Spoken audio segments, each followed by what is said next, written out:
네, 지난 주간에 이어서 이번 주간에도 또 함께 모여서 기도하는데 멀리 계신 분들은 체력적으로 많이 힘드실 텐데 오늘도 이렇게 자리에 동참해 주셔서 감사합니다. 사명 수행이라는 제목의 말씀으로 은혜를 받기를 원합니다. 십자가를 통한 세상 구원은 예수님께서 주신 대명령, 이 사명으로 연결되는 것을 볼 수가 있습니다. 우리의 종교는 수고하고 무거운 짐을 져주는 은혜의 종교이지만 이 종교는 목적과 방향이 있고 사명을 주는 그런 의미와 무게감이 있는 그런 신앙이라고 볼 수가 있습니다. 우리의 구원을 위해 주님이 이 땅에 오셨지만 한편으로는 사명을 위해서 주님이 이 땅에 오셨고 십자가에 죽으셨습니다.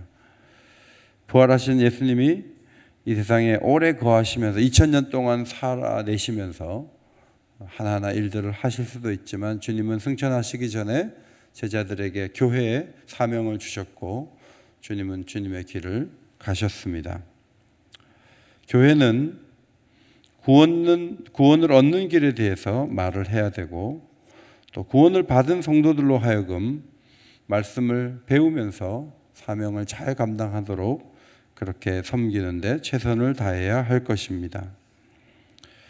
우리의 구원은 누구에게나 주어지는 공짜 점심이 아니고 부활을 목격하고 부활을 신앙하는 사람은 누구나 감당할 사명이 있는데 특별한 사명이 있다는 사실을 마지막 말씀에서만 하신 것이 아니라 마태복음을 읽어가다 보면 예수님께서 너희는 남다른 길을 가야 된다, 사명이 있다, 이런 말씀을 여러 각도에서 이미 하신 바가 있습니다.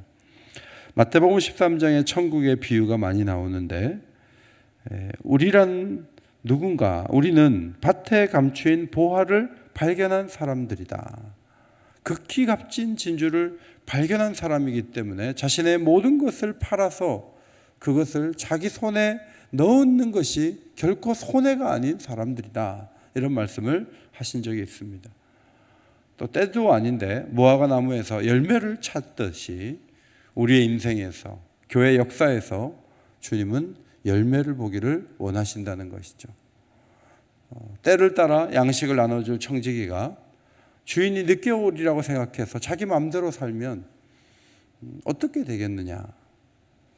기름을 준비해야 할 열처녀에 해당되고 달란트를 받았는데 그 달란트가 큰 금액이죠. 그걸 가지고 주인이 오기 전에 일해서 남겨야 되는 사명이 있고 지극히 작은 자 하나를 돌보는 사랑이 곧 우리 주께 한 것이라는 말씀을 통해서 우리는 남다른 길을 걸어가야 된다, 이런 교훈을 계속 받았습니다. 오늘 본문에서 이 사명에 대한 몇 가지 중요한 교훈이 있는데 첫째로는 사명을 주신 분이 매우 크고 위대하다는 것이죠. 하늘과 땅의 모든 권세를 가지신 분이 말씀을 하셨습니다. 이웃집 아저씨가 얘기한 게 아니고 애들이 말한 것도 아니고 연기하거나 수정할 수 있는 그런 분이 얘기한 게 전혀 아니고 하늘과 땅의 모든 권세를 가지신 분이 말씀하시기 때문에 반드시 지켜야 돼요. 제자들은 예수님이 굉장히 크신 분이다, 오병이어의 기적을 일으키네, 죽은 자를 살리네, 병든 자를 고치네, 대단한데 처음에 우리가 예수를 따라 나섰을 때 물고기 있는 것을 기가 막히게 알아맞혀 가지고 우리가 2배 가득하게 걷어서 주님의 제자가 됐는데 주님이 하시는 일이 보통이 아니고 그분의 말씀과 그분의 인격과 그분의 능력이 정말 대단하다, 이런 생각을 하긴 했지만 예수님이 하늘과 땅의 모든 권세를 가지신 분이다, 이것을 깨달은 것은 부활 이후에 눈이 열렸다, 이렇게 볼 수가 있습니다. 사실 예수님은 제자들의 기대보다 훨씬 더 크신 분이셨습니다. 자, 제가 읽을 테니까 이 사람이 누군가 한번 생각해 보세요.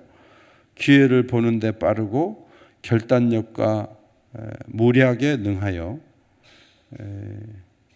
66살 세상을 뜨기 전까지 천하의 3분의 1을 평정하고 수많은 인재를 거느리면서도 능수능란하게 활용할 수 있었으며 적과 싸워 위험에 빠진 적이 무수했으나 그때마다 기지를 발휘하여 벗어난 지모가가 있습니다. 이 사람이 누군가 하면 삼국지에 나오는 조조예요. 조조가 이렇게 대단한 사람이라는 거죠. 그 혼란의 시대에 세상을 떠나기까지 수많은 사람들을 거느리고 기지를 발휘하고 땅을 넓혀갔던 조조라는 인물이 있어요. 이 인물이 또 누군가 보세요. 정확한 판단력과 단호한 행동력, 빠른 속도, 방대한 네트워크, 공정한 배분, 다양성을 인정하고 수용적인 태도로 군사를 이끌어 대부분의 전쟁을 승리로 이끌었던 인물, 칭기스칸입니다. 칭기스칸이 이런 인물이었기 때문에 서방 세계를 벌벌 떨게 만들었던 적이 있습니다. 여러분, 예수님이 제자들이 바라보던 이 예수는, 선생 예수는 조조나 칭기스칸보다 훨씬 작았어요. 그런데 성경은 조조나 칭기스칸에 비할 뿐이 아니다. 이분은 하늘과 땅의 모든 권세를 가지신 분이시다. 예수님이 하늘과 땅의 권세를 받았다고 하는 말씀은 다니엘서 7장 14절에 말씀한 바로 그 예언에 해당되는 분이라는 얘기를 지금 하고 계시는 거예요. 자, 앞에 보시고 한 음성으로 읽겠습니다. 시작. 그에게 권세와 영광과 나라를 주고 모든 백성과 나라들과 다른 언어를 말하는 모든 자들이 그를 섬기게 하였으니 그의 권세는 소멸되지 아니하는 영원한 권세, 그의 나라는 멸망하지 아니할 것이니라. 주님은 권세와 영광과 나라를 받으셨어요. 그래서 모든 자들이 그분을 섬기게 됐는데 그분의 권세는 소멸되지 않은 영원한 권세다. 그의 나라는 멸망하지 않는다. 여러분, 아까 칭기스칸 같은 인물들, 조조 같은 인물들 가상의 인물이지만 알렉산더가 30대에 천하를 호령하고 다녔어요. 그런데 여러분, 알렉산더가 병이 들었어요. 그래서 죽었어요. 한때는 호령할 수 있지만 모든 이 영웅들이 병이 들거나 죽임을 당하거나 늙어서 쇠약해지거나 다 그 길을 걸어갔어요. 죽음의 권세를 이긴 사람은 아무도 없었어요. 예수님은 죽음의 권세를 이기시고 하나님 아버지로부터 하늘과 땅의 모든 권세를 받으신 줄 믿습니다. 그분이 말씀하시는 거예요. 우리의 사명을 누가 주셨냐 하면 하늘과 땅의 권세를 가지신 분이 주신 거예요. 그러니까 그분이 말하는 것을 작게 여기면 안 돼요. 그분은 호령만 하신 것이 아니라 십자가에서 죽으셨죠. 우리를 위해서 먼저 희생하셨죠. 우리는 신앙생활을 하면서 예수님을 온유한 어린 양으로만 자꾸 생각을 해요. 그런데 그분은 하늘과 땅의 모든 권세를 가지신 강력한 분이세요. 사도 요한이 예수님을 늘 친근하게 기대고 있고 예수님을 사랑해서 사랑의 마음으로 살았던 그런 사도였는데, 노년에 반모섬에서 이 채석장 같은 그곳에서 노역을 하고 있었죠. 주님이 반모섬에서 나타나셨는데 양같이 어린 그런 모습, 연약한 모습이 아니었어요. 그의 눈은 불꽃 같고 그 음성은 많은 물소리 같고 그의 입에서 좌우의 날성검이 나오고 그 얼굴은 해가 힘있게 비치는 것 같더라. 하늘과 땅의 모든 권세를 가지신 강력한 왕을 보는 거죠. 여러분, 계시록을 보면은 여러 가지 심판들이 계속 이어지지만 끝이 안 나고 계속 악이 관영한데 마지막 이 마귀를 지옥에 밀어넣는, 불구덩이에 밀어넣는 백마탄 자가 나오잖아요. 또 내가 하늘이 열린 것을 보니 보라, 백마와 그것을 탄 자가 있으니 그 이름은 충성과 진실이라. 그가 공의로 심판하며 싸우더라. 그 눈은 불꽃 같고 또 그가 피 뿌린 옷을 입었는데, 예수님이잖아요. 예수님이 백마를 타시고 오셔서 충성과 진실로 무장하신 그분이 원수마귀를 완전히 괴멸하신다 하는 말씀이 요한계시록 후반부에 등장하지 않습니까? 대통령이 이 자리에 와도 우리 모두가 다 일어서고 그분에게 경외심을 드러내야 한다면 하늘과 땅의 권세를 가지신 분이 하시는 말씀을 어떻게 작게 여기겠습니까? 어떻게 거부하겠습니까? 강압적으로 하라는 것도 아니고 먼저 희생하시고 본을 보이시고 기다려주시고 섬기심으로 우리에게 사명을 맡겨주셨는데 우리가 어떻게 수행하지 않겠는가? 그럼 어떤 일을 하라고 하는 것입니까? 그 다음 19절에 제자 삼고 세례를 줘라. 모든 민족에게 그렇게 해라. 예수님은 이스라엘 중심의 사역을 했죠. 그래서 드로아 시돈 지방에서 가나안 여인을 만났을 때 주님이 나는 이스라엘 집에 잃어버린 양 외에는 다른 데로 보내심을 받지 아니했다라고 말씀을 하신 적이 있습니다. 그러나 예수님은 사역 후반부에 가서 명절에 헬라의 몇이 와서 예수님을 만나러 왔다 이런 얘기를 들으시고 인자가 영광을 얻을 때가 왔도다. 내가 십자가에 죽을 때가 왔다. 그러시면서 예수님이 그 헬라인들이 왔다는 얘기를 듣고 남기신 유명한 말씀이 요한복음 12장 24절이에요. 앞에 보시고 읽겠습니다. 시작. 내가 진실로 진실로 너희에게 이르노니 한 알의 밀이 땅에 떨어져 죽지 아니하면 한 알 그대로 있고 죽으면 많은 열매를 맺느니라. 여기서 많은 열매는 모든 민족을 말하는 거예요. 예수님이 십자가에 죽지 않으면 그냥 그대로 있는 거죠. 그런데 주님이 죽으심으로 모든 민족이 구원을 얻게 되는 그런 일들이 있게 된다는 것을 간접적으로 말씀하신 것입니다. 주님은 이스라엘만이 아니라 모든 민족에게 복음이 전달되고 모든 민족이 구원을 얻기를 원하셨던 것을 발견하게 됩니다. 사도행전을 읽어보면 예루살렘 교회가 자기 공동체에만 집중하니까 하나님께서 핍박을 통해 그들을 흩으시죠. 그래서 사마리아에도 교회가 개척되고 예루살렘 교회에서 사람을 보낸 것은 아니지만 그 복음의 물결이 안디옥의 교회를 개척하게 하고 사울이라는 사람을 또 부르셔서 세계적인 선교를 감당하는 그런 놀라운 모습을 사도행전을 통해서 발견할 수가 있습니다. 여러분, 이 선교적인 이 흐름들을 잘 보셔야 신앙생활이 꽃이 피고 살아날 수가 있어요. 한 집에 딸이 예수를 믿잖아요.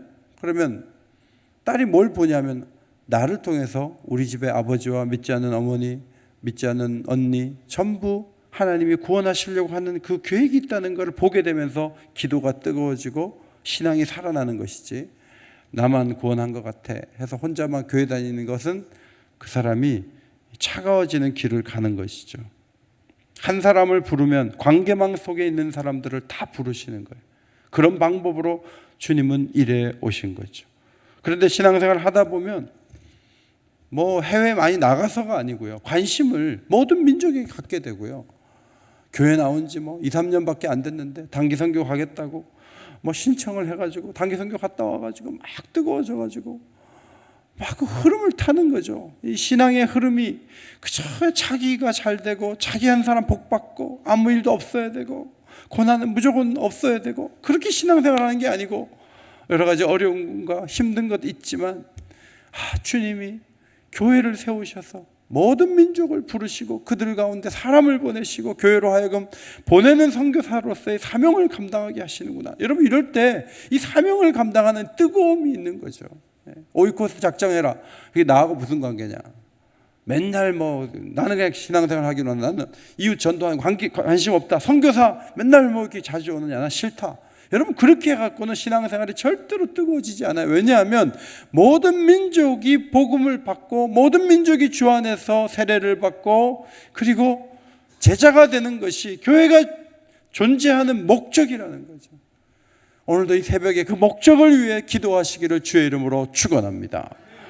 그 목적이 살아있을 때 교회가 살아있는 거예요.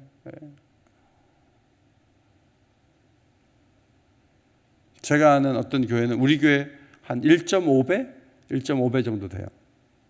교인데 주일날 모이는 숫자가. 근데 참 목회를 잘하세요. 캄보디아도 갔더니 이 휠체어 타시는 분이 그 교회 선교사시더라고요. 그래서 그 목사님한테 제가 몇 가정 파송했어요 했더니 12가정 파송했다는 거예요. 여러분 12가정 파송하면 얼마나 매달 그 지원금이 많겠어요. 그걸 해내는데 하나님이 점점 더 잘되게 하시는 거예요. 선교의 사명을 감당하는 교회, 개척하려고 하는 교회, 복음을 전하려는 교회는 주님 주신 사명을 기억하는 교회니까 하나님이 인적 자원, 물적 자원 모든 것들을 지원해 주시는 거예요. 그런데 관심이 없고 그저 모여갖고 단풍놀이 다니려고 그러고 그저 즐기려고 그러고 오늘을 즐겁게 살려고만 하는 교회는요 자꾸 시험이 들고 어려움에 빠지게 되는 거예요. 맨날 모자라는 거예요. 사명에 깨어있는 교회가 되기를 소원합니다. 여러분 기도에 사명이 살아있어야 돼요. 여러분 기도 속에 누군가를 건져내려고 하는 뜨거움, 내가 주님이 맡겨주신 그 사명을 이루어야 되겠다는 이 강력한 믿음, 이게 있어야지 신앙이 뜨거워지는 거죠. 곽희문 선교사님이라고 우리 교회도 2번 다녀가셨는데 이분은요 학원 선생을 하다가 복음을 들었어요. 성경 읽다가 나가야 되겠다 이런 마음이 들어가지고 케냐에 가가지고 쓰레기 더미가 있는 그곳에 가서 복음을 전하는 거예요.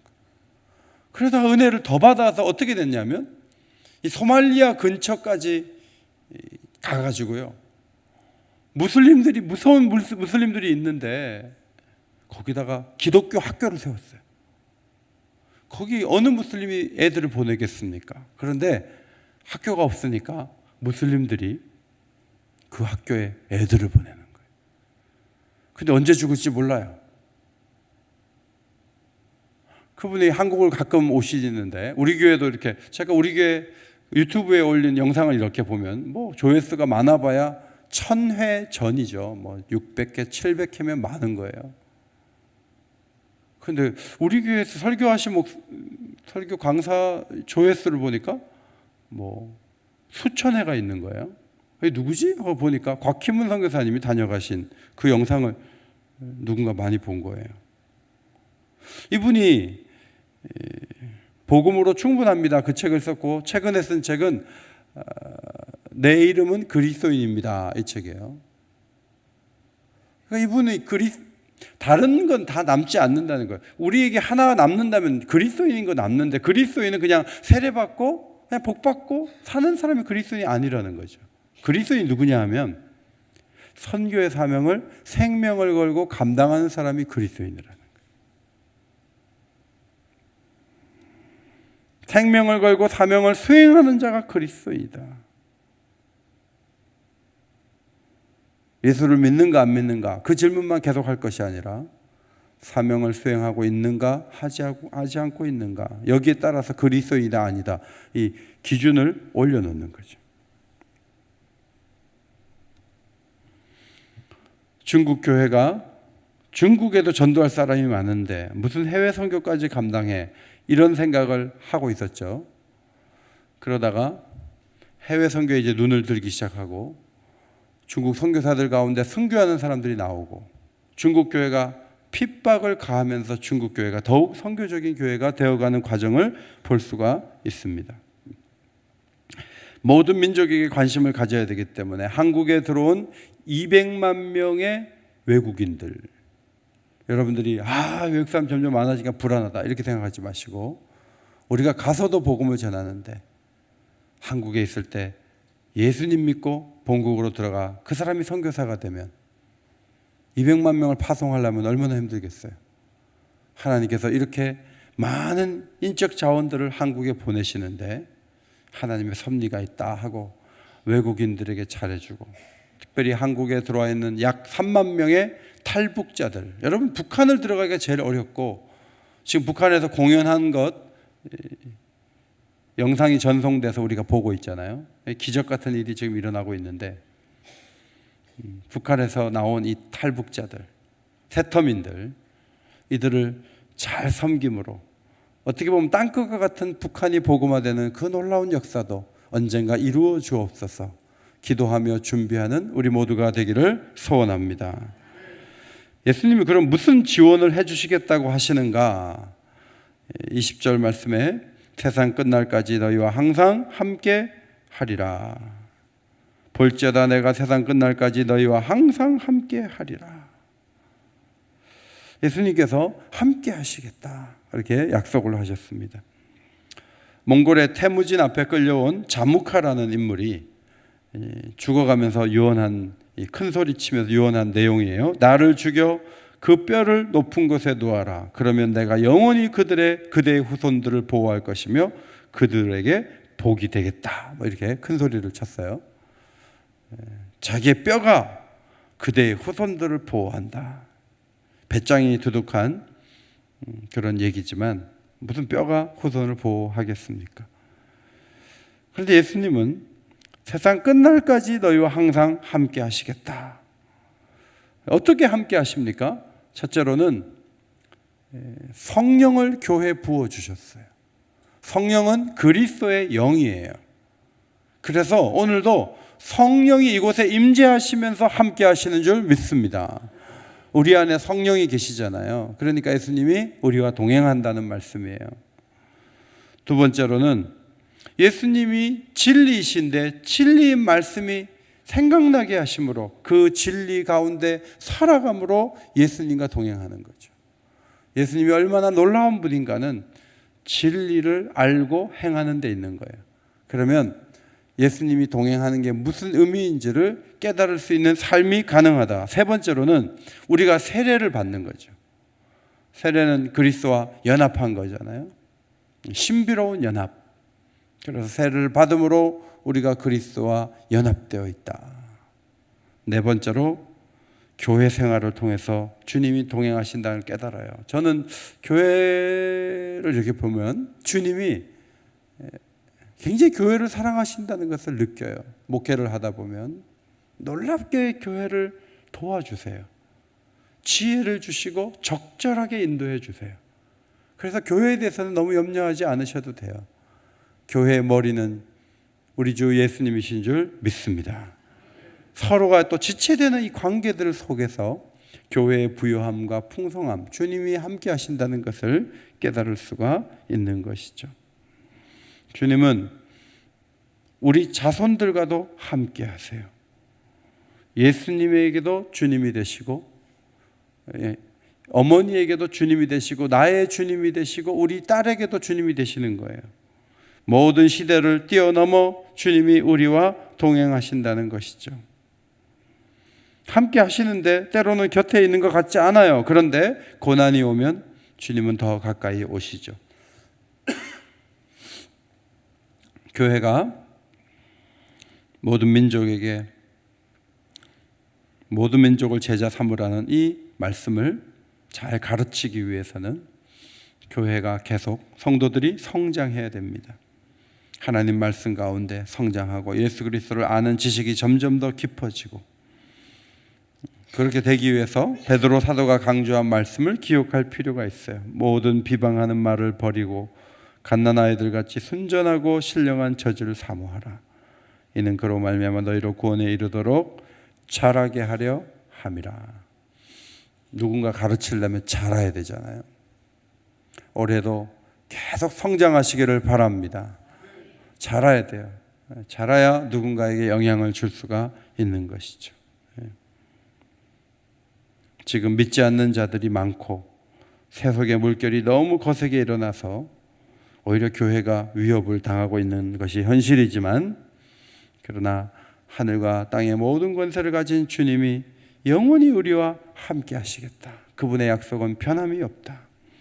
갈렙이 40년 전에 약속을 받았지만 85세가 되어서도 그 약속의 땅 헤브론으로 올라가서 그 산지를 자기의 것으로, 이스라엘의 것으로 삼는 그 과감함을 보인 것을 보면서 우리는 나이가 들고 기력이 서서히 없어지고 가는 건 사실이지만 하나님은 절대로 약해지지 않아요.